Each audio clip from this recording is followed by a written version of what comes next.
রাসূলের একটি প্রসিদ্ধ হাদিস আছে যেটাকে মুহাদ্দিসিনে কেরামের পরিভাষায় হাদিসে জিবরিল বলা হয়।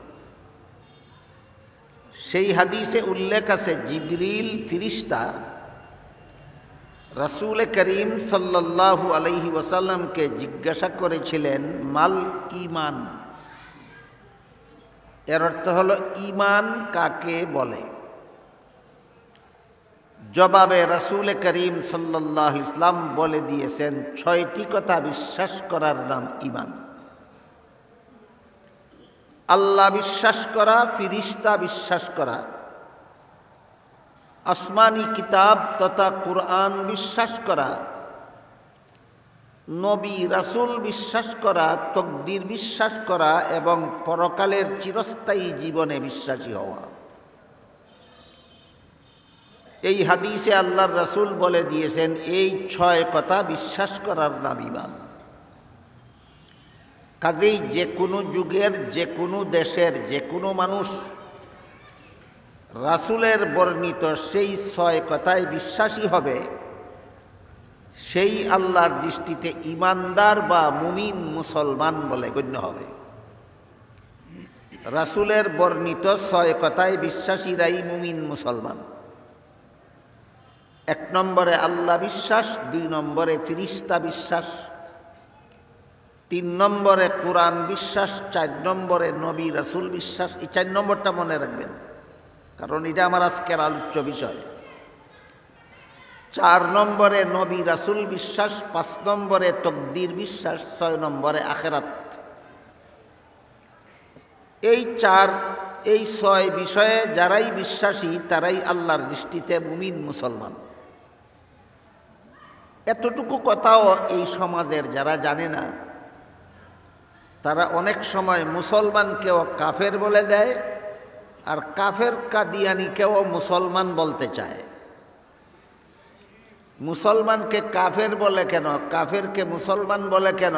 কারণ যে বলে সে নিজেই জানে না একটা মানুষ মুসলমান কিভাবে হয় আর কাফের কিভাবে হয়। এই জন্য সর্বস্তরের মুসলমানদের জীবনভর মনে রাখা দরকার যে রাসূলের বর্ণিত ৬ কথায় বিশ্বাসীরা মুসলমান। এই ৬ কথার কোনো কথায় যারা অবিশ্বাসী তারাই মুসলমান নয়, কাফির। কাদিয়ানীরা এই ৬ কথার ৩ নম্বর কথা যে কুরআন বিশ্বাস, কোরআনের সূরা আহজাবের ৪০ নম্বর আয়াতে আল্লাহ মুহাম্মাদুর রাসূলুল্লাহ সাল্লাল্লাহু আলাইহি ওয়াসাল্লামকে শেষ নবী বলে ঘোষণা করেছেন, কাদিয়ানীরা মানে না। এর মানে হলো সূরা আহজাবের ৪০ নম্বর আয়াত মানে না, অর্থাৎ ঈমানের ৬ কথার ৩ নম্বর কথা মানে না। এই জন্য কাদিয়ানী কাফের। কাজেই যারা ৬ কথা মানে এদেরকে যেন কোনো মুসলমান কখনো কাফির না বলে, আর যারা ৬ কথার কোনো একটি কথা মানে না এমন কাফেরকে যেন কোনো মুসলমান কখনো মুসলমান বলার চেষ্টা না করে। এই জন্য আমাদের সবাইকে সর্বপ্রথমেই মনে রাখা দরকার যে রাসূলের বর্ণিত ৬ কথা যারা বিশ্বাস করে তারাই মুসলমান, আর এর কোনো কথা যদি কেউ অবিশ্বাস করে তাহলে সে আর মুসলমান থাকে না, কাফের হয়ে যায়। এরপর একটি সহিহ হাদিসে রাসূল করিম সাল্লাল্লাহু আলাইহি ওয়াসাল্লাম বলেছেন, আমার উম্মত অর্থাৎ মুসলমান ৭২ দলে বিভক্ত হয়ে ৭৩ দলে বিভক্ত হয়ে ৭২ দল মুসলমান জাহান্নামে যাবে, মাত্র ১ দল মুসলমান জান্নাতে যাবে। আল্লাহর রাসূল বলেন আমার উম্মত, হাদিসের ব্যাখ্যাকারীগণ উল্লেখ করেছেন এখানে আমার উম্মত বলতে মুসলমান বুঝাইছেন রাসূল। সারমর্ম হলো মুসলমানদের ৭৩টা দল হবে, এর মধ্যে ৭২ দল মুসলমান হবে জাহান্নামী, ১ দল মুসলমান হবে জান্নাতি। এখানে গুরুত্বপূর্ণভাবে আমাদের কয়েকটা বিষয় অত্যন্ত মনোযোগের সাথে বুঝা এবং জীবনভর মনে রাখা দরকার। সেটা হলো যে ৭২ দল মুসলমানকে রাসূল জাহান্নামী বলেছেন, এরা তো ৬ কথায় বিশ্বাসী বলেই মুসলমান। তাহলে জাহান্নামী হবে কোন দোষের কারণে? আর একদল মুসলমানকে যে রাসূল জান্নাতি বলেছেন, এরাও তো ইমানের 6 কথায় বিশ্বাসী বলেই মুসলমান। এরা কোন গুণের কারণে জান্নাতি হবে? অত্যন্ত গুরুত্বপূর্ণ বিষয়। আমাদের সমাজে আমি আহলে সুন্নাত ওয়াল জামাত, আমরা আহলে সুন্নাত ওয়াল জামাত, তুমি আহলে সুন্নাত ওয়াল জামাত না, তোমরা আহলে সুন্নাত ওয়াল জামাত না, এমন ছাপাবাজির অভাব নাই। কিন্তু 72 দল মুসলমানকে রাসূল জাহান্নামী বললেন কোন দোষের কারণে, এই আলোচনার যথেষ্ট অভাব আছে। একদল মুসলমানকে রাসূল জান্নাতি বললেন কোন গুণের কারণে, সেই আলোচনার অভাব আছে।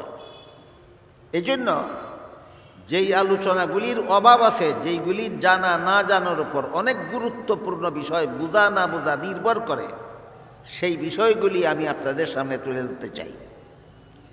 রাসূল বলেছেন, আমার উম্মত মুসলমানদের 72 দল মুসলমান জাহান্নামী হবে। বলুন তো, কোনো মানুষ মুসলমান হয় কত কথা বিশ্বাস করলে? 6 কথা। 6 কথা বিশ্বাস করে বলেই তারা মুসলমান। এদেরকে আল্লাহ রাসূল জাহান্নামী বললেন কোন দোষের কারণে? এটা হলো বোঝার মতো একটা ব্যাপার। আর একদল মুসলমানকে রাসূল জান্নাতি বলেছেন, এরাও 6 কথায় বিশ্বাসী বলেই মুসলমান। কিন্তু এদেরকে জান্নাতি বলেছেন রাসূল কোন গুণের কারণে, সেটা একটা গুরুত্বপূর্ণভাবে বোঝার মতো ব্যাপার। যে 72 দল মুসলমানকে রাসূল জাহান্নামী বলেছেন, এখানে 2টা প্রশ্নের জবাব পরিষ্কার হওয়া দরকার। 1 নম্বর, এরা মুসলমান হলো কিভাবে? জবাব হলো 6 কথা বিশ্বাস করার কারণে। দ্বিতীয় প্রশ্ন হলো এরা জাহান্নামী হবে কেন? জবাব হলো মন গড়া ব্যাখ্যার কারণে। 72 দল মুসলমান জাহান্নামী। মুসলমান কেন? 6 কথা বিশ্বাস করার কারণে। জাহান্নামী কেন? মন গড়া ব্যাখ্যার কারণে। বলুন, এরা 6 কথা বিশ্বাস করে না, না মন গড়া ব্যাখ্যা মতো বিশ্বাস করে? এই কথাটা সমস্ত মুসলমানদের বোঝা দরকার, জীবন বর মনে রাখা দরকার। যে 72 দল মুসলমানকে রাসূল জাহান্নামী বলেছেন, প্রথম প্রশ্ন হলো এরা মুসলমান কেন? জবাব হলো 6 কথায় বিশ্বাসী বলে মুসলমান। দ্বিতীয় প্রশ্ন হলো জাহান্নামী কেন? কারণ এরা 6 কথা সহি ব্যাখ্যা মতো বিশ্বাস করে না, মন গড়া ব্যাখ্যা মতো বিশ্বাস করার কারণে এরা জাহান্নামী।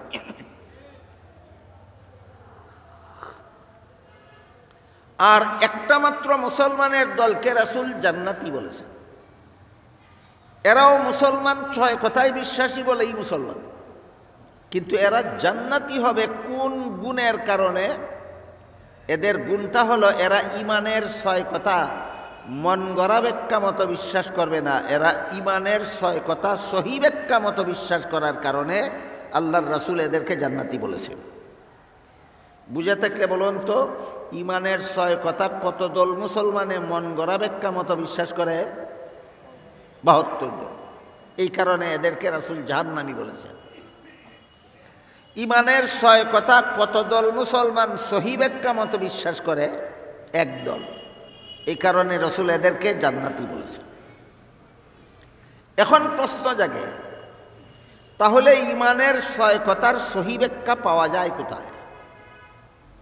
হাদিস শরীফে আল্লাহ রাসূল পরিষ্কার ভাষায় বলে দিয়েছেন, মা আনা আলাইহি ওয়া আসহাবি। ইমানের 6 কথার সহি ব্যাখ্যা পাওয়া যায় 2 ঠিকানায়। এক ঠিকানার নাম নবীর সুন্নত, আর এক ঠিকানার নাম সাহাবাগণের জমাত। ইমানের 6 কথার সহি ব্যাখ্যার জন্য যারা নবীর সুন্নতের অনুসারী, যারা সাহাবায়ে কেরামের জমাতের অনুসারী, এরাই সহি ব্যাখ্যা মতো ইমানের 6 কথা বিশ্বাস করে।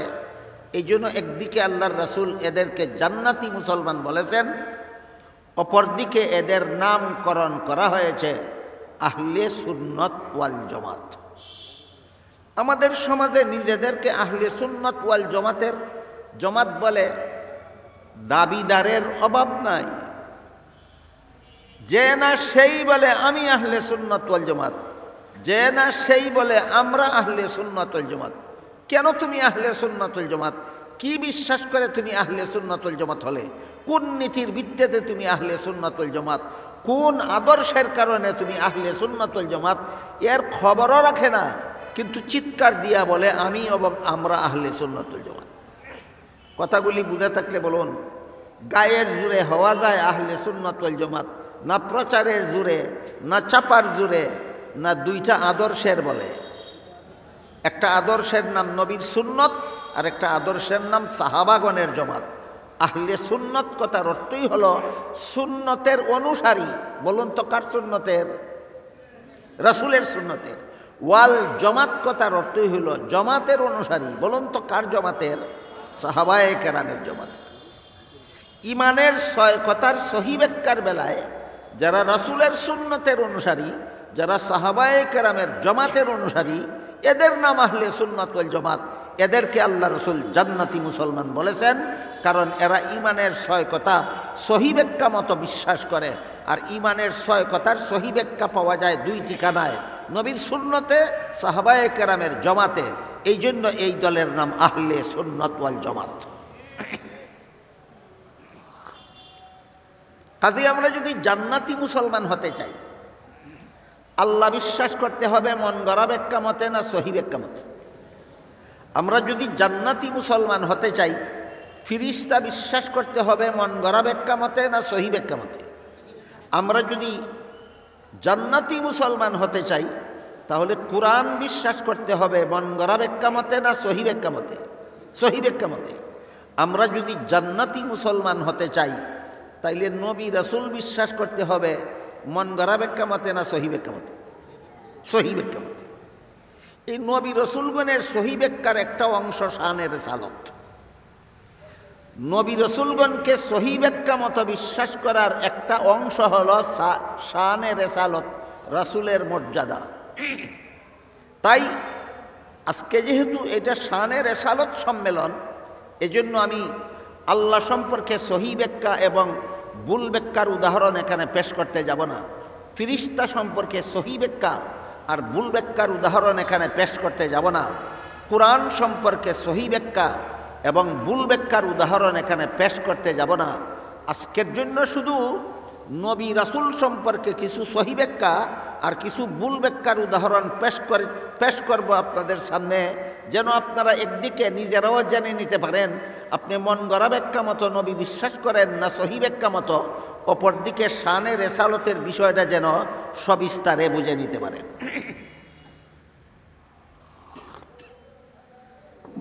নবী রাসূল সম্পর্কে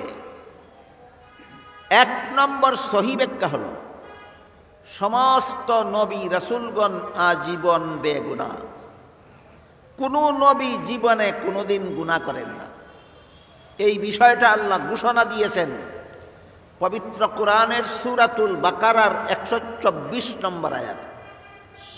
সেখানে আল্লাহ বলেন, লা ইয়ানালু আহদিজ জালিমিন, নবুয়তের পদ আমি গুনাহগারদেরকে দান করি না। দেখুন, কথা অস্পষ্ট না সুস্পষ্ট? কথা সুস্পষ্ট। সূরাতুল বাকারার 124 নম্বর আয়াতে আল্লাহ বলেন, কোনো গুনাহগারদেরকে আমি নবুয়তের পদ দান করি না। যাদেরকে নবী বানাই তারা জীবনে কোনোদিন গুনাহ করে না। কাজেই আহলে সুন্নাত ওয়াল জামাতের নবী রাসূল সম্পর্কে একটা সহি ব্যাখ্যা হলো সমস্ত নবী রাসূলগণ আজীবন বেগুনাহ। কেউ যদি কোনো নবীর জীবনের কোনো ঘটনাকে মন গড়া ব্যাখ্যা করে গুনাহগার সাজায়, আর কোনো নবীর জীবনের কোনো ঘটনার ভুল ব্যাখ্যা মতো কোনো নবীকে গুনাহগার মনে করে, তাহলে সে আহলে সুন্নাত ওয়াল জামাতের অন্তর্ভুক্ত হতে পারবে না।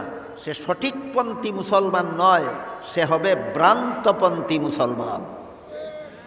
তাহলে নবী রাসূল সম্পর্কে একটা সহি ব্যাখ্যা আমরা কি পেলাম? সমস্ত নবী রাসূলগণ আজীবন বেগুনাহ। সমস্ত নবী রাসূলগণ আজীবন বেগুনাহ। আমাদের বর্তমান সমাজে আঙ্গুলে গোনার মতো কিছু ব্যক্তি এবং তাদের অন্ধ অনুগামী কিছু দল এমন পাওয়া যায়, যারা নবীগণের বিভিন্ন নবীর জীবনের বিভিন্ন ঘটনাকে ভ্রান্ত ব্যাখ্যার মাধ্যমে নবীকে গুনাহগার সাজায়। আমার কথাগুলি বুঝা থাকে বলুন, সত্যই নবী গুনাহগার সাব্যস্ত হন না গুনাহগার সাজায়? গুনাহগার সাজায়। যেসব নবীদের জীবনের বিভিন্ন ঘটনাকে ভ্রান্ত ব্যাখ্যার মাধ্যমে কিছু লোকে নবীগণকে গুনাহগার সাজায়, এ সমস্ত নবীগণের তালিকার 1 নম্বরে রয়েছেন হযরত আদম আলাইহিসসালাম। হযরত আদম আলাইহিসসালামকে আল্লাহ জান্নাতে দিয়ে সব রকমের ফলমূল খাওয়ার অনুমতি দিয়ে শুধু একটি গাছের ফল খেতে নিষেধ করেছিলেন। কিন্তু শেষ পর্যন্ত ইবলিসের ধোঁকায় পড়ে আদম নিষিদ্ধ গাছের ফল খেয়েছিলেন।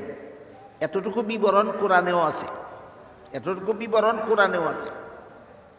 কিন্তু এই ঘটনাটাকে যদি আপনি এভাবে ব্যাখ্যা করেন যে আল্লাহর আদেশ নিষেধ লঙ্ঘন করলেই গুনাহ হয়, আর আদম তো লঙ্ঘন করলেনই, তাই আল্লাহর নিষেধ লঙ্ঘন করার কারণে আদম গুনাহগার হলেন, এভাবে যদি ব্যাখ্যা করেন, তাহলে আপনার ব্যাখ্যাটা সূরাতুল বাকারার 124 নম্বর আয়াতে যে আল্লাহ বলেছিলেন গুনাহগারদেরকে নবী বানাই না, গুনাহগারদেরকে নবী বানাই না, গুনাহগারদেরকে নবী বানাই না, আপনার ব্যাখ্যা আল্লাহর মূলনীতির পক্ষে যায় না বিরুদ্ধে যায়? সুতরাং প্রমাণ হয়ে গেল আপনার ব্যাখ্যাটা ভ্রান্ত। আপনার ব্যাখ্যা আল্লাহর মূলনীতি বিরোধী, আপনার ব্যাখ্যা আল্লাহর মূলনীতি বিরোধী। নবীগণকে যে কোনো ব্যাখ্যার মাধ্যমে গুনাহগার সাব্যস্ত করা হোক, এই ব্যাখ্যাটা ভ্রান্ত হওয়ার জ্বলন্ত প্রমাণ হইল এই সমস্ত ব্যাখ্যা আল্লাহর ঘোষিত মূলনীতির সাথে সাংঘর্ষিক। তাহলে জান্নাতে আদমের নিষিদ্ধ গাছের ফল খাওয়ার সহি ব্যাখ্যাটা কি? এই প্রশ্নের জবাব দেওয়ার আগে আরেকটা গুরুত্বপূর্ণ তথ্যের দিকে আমি আপনাদের দৃষ্টি আকর্ষণ করতে চাই। সেটা হলো নবীগণকে গুনাহগার সাব্যস্ত করা ইসলামী আকীদা বিশ্বাস নয়। নবীগণকে গুনাহগার সাব্যস্ত করা খ্রিস্টানদের ভ্রান্ত মতবাদ।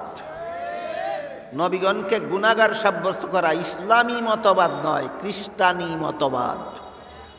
এবার খ্রিস্টানি মতবাদের প্রমাণটা দেখুন। বাংলাদেশে যে সমস্ত বাংলা ভাষাভাষী খ্রিস্টানেরা তাদের ধর্ম প্রচার করে বেড়ায়, তারা বাংলা ভাষায় তাদের ধর্ম প্রচারের একটা বই লিখেছে, নাম দিয়েছে ইসলামী পরিভাষায় নামটা হলো কোরআনের আলোকে বেহেশতে যাওয়ার পথ। এটা কোনো মুসলমানের লেখা বই নয়, এটা বাংলা ভাষাভাষী খ্রিস্টানদের লেখা বই। বইয়ের নাম কোরআনের আলোকে বেহেশতে যাওয়ার পথ। সেই বইয়ে খ্রিস্টানেরা লিখেছে প্রথম নবী আদম প্রথম গুনাহগার, প্রথম নবী আদম প্রথম গুনাহগার। কি ছিল আদমের গুনাহ? পরিষ্কার ভাষায় তারা বইয়ে লিখেছে জান্নাতে নিষিদ্ধ গাছের ফল খাওয়া ছিল আদমের গুনাহ। তাহলে জান্নাতে নিষিদ্ধ গাছের ফল খাওয়ার কারণে আদমকে গুনাহগার সাব্যস্ত করা, আমার কথা যারা শুনেছেন বুঝেছেন একটু দয়া করে বলুন, এটা ইসলামী মতবাদ না খ্রিস্টানি মতবাদ? খ্রিস্টানি মতবাদ। সুতরাং নবীগণকে গুনাহগার সাব্যস্ত করার ভ্রান্ত মতবাদ মুসলমান সমাজে যারা প্রচার করে বেড়াচ্ছে, এরা ইচ্ছায় হোক অনিচ্ছায় হোক, জেনে হোক না জেনে হোক, বুঝে হোক না বুঝে হোক, এরা খ্রিস্টানদের দালালি করে যাচ্ছে। এবার আমরা বোঝার চেষ্টা করব জান্নাতে আদমের নিষিদ্ধ গাছের ফল খাওয়ার সহি ব্যাখ্যাটা কি। এর সহি ব্যাখ্যা মুফাসসিরিনে কেরাম তাফসীরের কিতাবে বিভিন্ন সহি ব্যাখ্যা লিখেছেন। সবগুলি ব্যাখ্যা একদিনে আলোচনা করার মতো নয়, আজকের মতো একটা সহি ব্যাখ্যার কথা বলি। জান্নাতে আদমের নিষিদ্ধ গাছের ফল খাওয়ার যত সহি ব্যাখ্যা তাফসীরের কিতাবে লেখা আছে, এর মধ্যে একটা সহি ব্যাখ্যা হলো মানুষের কোনো কাজে সওয়াব হয়, কোনো কাজে গুনাহ হয় দুনিয়ার জীবনে, জান্নাতি জীবনের কোনো কাজে সওয়াব নাই গুনাহ নাই। মানুষের কোনো কাজে সওয়াব হয়, কোনো কাজে গুনাহ হয় কোন জীবনে? দুনিয়ার জীবনে। জান্নাতি জীবনের কোনো কাজে সওয়াব নাই গুনাহ নাই। যেমন একজন মুসলমান যদি দুনিয়াতে একসাথে 5 জন স্ত্রী রাখে, 4-এর বেশি স্ত্রী যদি রাখে, বলুন গুনাহ হবে কিনা? একজন মুসলমান যদি দুনিয়াতে 4-এর বেশি স্ত্রী একত্রে রাখে তাহলে গুনাহ হবে কিনা? গুনাহ হবে। কিন্তু হাদিস শরীফে আল্লাহর রাসূল বলেছেন একজন জান্নাতীকে কমপক্ষে 72 জন স্ত্রী দেওয়া হবে। যেখানে 4-এর বেশি স্ত্রী রাখলে গুনাহ হয়, সেখানে 72 জন স্ত্রী কিভাবে রাখা যায়, এই প্রশ্নের যেই জবাব, আল্লাহর আদেশ নিষেধ লঙ্ঘন করলেই যদি গুনাহ হয়, আদম তো লঙ্ঘন করলেনই, তাহলে গুনাহগার হবেন না কেন, ওই প্রশ্নের সেই জবাব। বিষয়টাকে আমি আপনাদের বুঝাতে পারলাম? বুঝে থাকলে বলুন। 4-এর বেশি স্ত্রী রাখা তো গুনার কাজ। প্রত্যেকটা জান্নাতি তো 72 জন এবং তার চেয়ে বেশি স্ত্রী রাখবে, গুনাহ হবে না কেন? এটা জান্নাতি জীবনের ঘটনা, দুনিয়ার জীবনের ঘটনা নয়। ঠিক তেমনিভাবে আদম যে নিষিদ্ধ গাছের ফল খেয়েছিলেন, সেটাও জান্নাতি জীবনের ঘটনা, দুনিয়ার জীবনের ঘটনা নয়। জান্নাতে 72 জন স্ত্রী রাখলে যেমন কোনো গুনাহ নাই, জান্নাতে আল্লাহর আদেশ নিষেধ লঙ্ঘন করার মধ্যে কোনো গুনাহ নাই। এটা হলো আদমের জান্নাতে নিষিদ্ধ গাছের ফল খাওয়ার যত সহি ব্যাখ্যা আছে, এর মধ্যে একটা সহি ব্যাখ্যা। একটু সময়ের জন্য এই ব্যাখ্যাটা আপনারা বুঝে থাকলে বলুন যে আদম যেহেতু জান্নাতি জীবনে নিষিদ্ধ গাছের ফল খেয়েছিলেন, তাই আদমের নিষিদ্ধ গাছের ফল খাওয়ার সাথে সওয়াবেরও কোনো সম্পর্ক নাই, গুনারও কোনো সম্পর্ক নাই।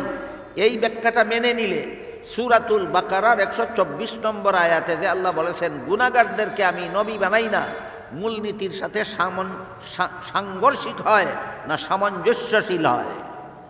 সামঞ্জস্যশীল হয়, প্রমাণ হয়ে গেল ব্যাখ্যাটা সহি। সুতরাং নবী রাসূল সম্পর্কে 1 নম্বর সহি ব্যাখ্যা হলো সমস্ত নবী রসুলগণ আজীবন বেগুনাহ, শানে রিসালাতের একটা অংশ। এই ইসলামের এই মতবাদটা সমস্ত নবী রসুলগণ আজীবন বেগুনাহ, এই ইসলামের এই মতবাদটা শানে রিসালাতের একটা অংশ, শানে রিসালাতের একটা অংশ। শানে রিসালাতের মর্মার্থ আগেই বলেছি, নবীর মর্যাদা, নবীগণের মর্যাদা। নবীগণের মর্যাদার মধ্যে একটা মর্যাদা হলো তারা আজীবন বেগুনাহ হয়ে থাকে। নবী রাসূল সম্পর্কে 2 নম্বর সহিহ ব্যাখ্যা হলো হাদিস শরীফে রাসূল করিম সাল্লাল্লাহু আলাইহি ওয়াসাল্লাম বলেন, আল আম্বিয়াউ আহইয়াউন, নবী রাসূলগণকে দাফন করার পর থেকে তারা জীবিত হয়ে যান, কিয়ামত পর্যন্ত জীবিত অবস্থায় থাকেন। বুঝা থাকতে বলুন তো, নবী রাসূলগণ দাফন করার পর থেকে মৃত থাকেন না জীবিত থাকেন? জীবিত থাকেন। এইটা হইল নবী রাসূল সম্পর্কে 2 নম্বর সহিহ ব্যাখ্যা। কেউ যদি নবী রাসূলগণকে দাফনের পরেও মুর্দা বিশ্বাস করে, সে মন গড়া ব্যাখ্যা মতে নবী মানে, সে আহলে সুন্নাত ওয়াল জামাত হতে পারে না।